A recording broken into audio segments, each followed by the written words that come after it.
While Event Horizon will most likely never get a sequel, the 2009 sci-fi horror film Pandorum is a sort of spiritual sequel. There's going to be some major spoilers here, so if you haven't seen Pandorum yet, I highly recommend you check it out first, especially if you liked Event Horizon.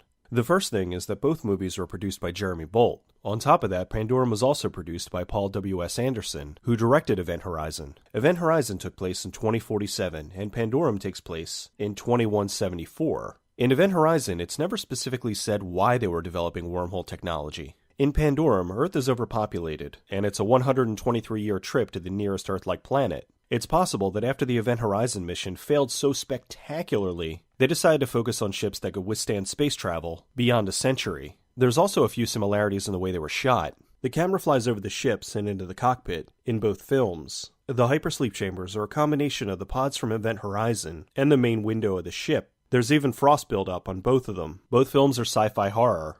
Both films dealt with madness. Both films were about space travel that went horribly wrong, and both films were heavily influenced by Alien. Beyond the theory of it being a spiritual sequel, Pandorum still stands on its own. In 2005, Christian Albert directed a movie called Antibodies. It caught the attention of producer Jeremy Bolt, who was looking for someone to direct a sci-fi horror script he had acquired. The script was about the prison ship Pandorum that was transporting thousands of criminals to another planet. They showed the script to Albert, who immediately noticed it was similar to a screenplay he was writing called Nowhere. He presented the script to the producers, and they decided to combine the two into one. While trying to get funding, the studio had a list of actors they would need in order for them to get financing. At the top of the list was Dennis Quaid. He liked the concept of the film, and that he'd be playing a role that was different from his previous works. The reason why they wanted Quaid was because he was so well known for playing a hero, and they wanted an actor that no one would suspect to be the bad guy. Case in point, right after he finished filming this, he went off to play Hawk, the leader of G.I. Joe. They hired Ben Foster as Bauer, Cam Gigande as Gallo, Anji Trao as Nadia, and Kung Lee as Man.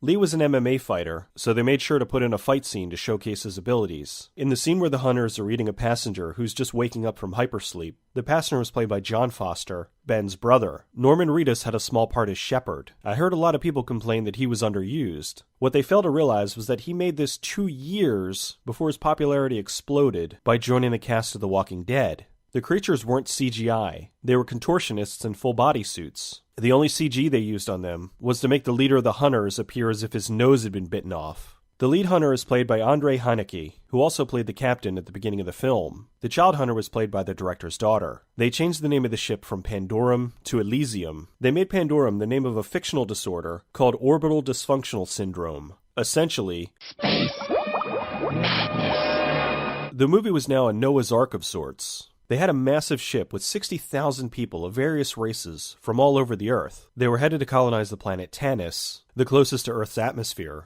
They also had DNA samples of almost every species of life on Earth that they were bringing along with them so they could clone them once they got onto the planet. The 60,000 people were put into hypersleep since the trip was 123 years long. They had a few different crews that would take shifts running the ship for 2 years at a time. At the start of the movie, 2 crew members, Corporal Bauer and Lieutenant Peyton, come out of the hypersleep because something's wrong with the ship's reactor. They designed the ship like it was alive. The hulls were like a rib cage, the cables were the veins, the power surges were the pulse, and the reactor was the heart. Much like the movie The Relic, Albert wanted the movie to be dark. The movie was so dark, in fact, that he had to sign a waiver stating that this was how he wanted it. That way he couldn't later blame the crew for it being too dark. He wanted lights and colors to play a prominent role, which worked much better with dark scenes. Yellow was good, and blue was evil. Stan Winston Studios did the makeup effects and designed the corpses. They ran into trouble when the first corpse was stuck in customs on the way from the US to Germany, where they were filming. They almost didn't get it in time for the shoot. Albert wanted coming out of hypersleep to be a painful experience. The skin that Bauer's peeling off is supposed to be his own. In hypersleep, they had no way of stopping skin cells from growing, so he's covered in layer upon layer of dead skin.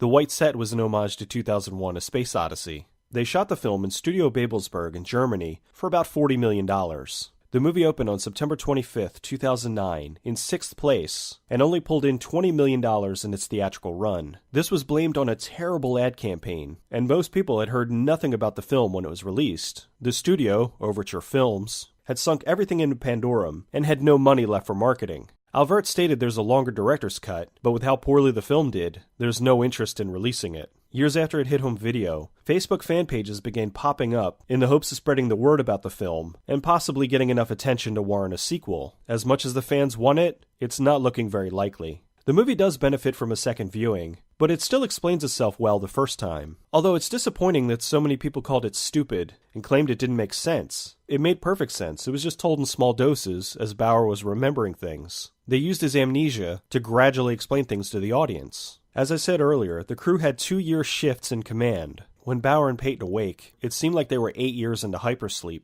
instead of 2. This is why they had amnesia. They weren't designed to be in hypersleep for that long. Bauer's really the older version of Gallo. Years earlier, Gallo was overtaken by Pandorum. Gallo was driven insane because while he was on his shift, they discover some catastrophe happened, and Earth's been destroyed. So the people on the ship are the last surviving members of the human race.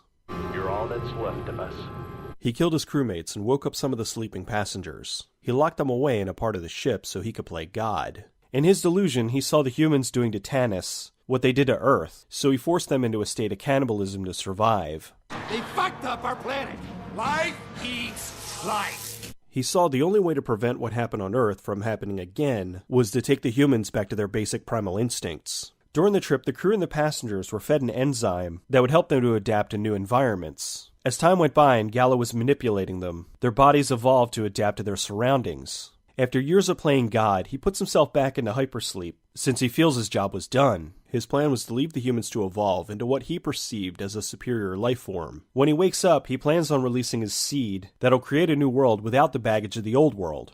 This ship is the seed from which we can create a new world. He's wearing Peyton's uniform, because his was worn through after wearing it for so long. Peyton and Bauer both wake up because the power surges on the ship are getting worse. Bauer meets 2 others on the ship that were released because of the power surges, but were strong enough to survive. Nadia's been cloning food for herself in the lab, and Kung has been hunting and eating the hunters. When they find Leland, he explained what happened, and shows people with energy emanating from their heads. This is to signify who has Pandorum, as we see Gallo like this towards the end. He almost gets Bauer to succumb to Pandorum, but he snaps out of it at the last second. When Peyton wakes up, he doesn't remember that he's Gallo. As the film progresses, we see Peyton in yellow light and Gallo in blue. The blue's to signify the people who have succumbed to Pandorum. That's why the cannibals are walking around with blue gas torches. When he starts to remember his past, Gallo, his subconscious, gradually moves closer and closer to him until his memory's restored. In the end, when Peyton remembers he's Gallo, he opens the ship's blinds to see nothing but darkness. He's not a navigator, so he thinks they're hopelessly lost in space. But really, the ship made it to Tanis on schedule and landed itself underwater.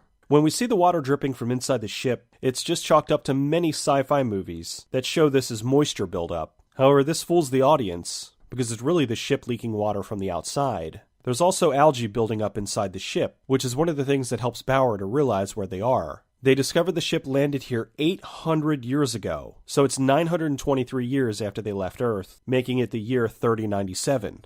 The cannibals on the ship are not the passengers or the crew, but the descendants of them. After years of living in low-light conditions, eating the weak, or the passengers unfortunate enough to be released by the power surges, they evolve faster over generations because of the evolution enzyme the ancestors were fed. In the beginning of the film, they show Bauer trying to break open one of the life pods, and how it was virtually impossible to do so. This was intentionally shown, because if the pods were easy to get into, the cannibals would have broken in and ate everyone, so there wouldn't be any survivors. In keeping with the Noah's Ark theme, there's a hull breach, and the evil in the ship is drowned in the flood, while the good, Bauer, Nadia, and the handful of survivors, manage to escape to the surface of Tanis. This is one of those movies that's unfortunately written off as dumb, but if you look just a little deeper into it, you'll find it's the furthest thing from that. It explains itself just well enough to keep you guessing, until the reveal at the end. The movie's a lot smarter than it gets credit for. I'm glad to see it's got a cult fan base that's been growing over the years. A sequel would be great, but it would be quite different from the first movie. It'd be more about the survivors trying to establish a new life on Tanis, which I'm sure would have monsters of its own to contend with. Perhaps some alien dinosaurs? Although if that was the case, it would turn more into a space-age Jurassic Park. Pandorum is a fantastic movie.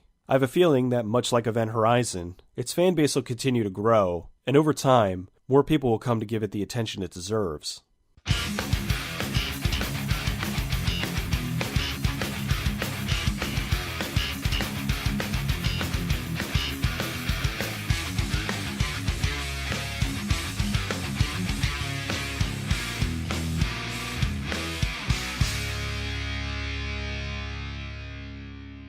Good for protein.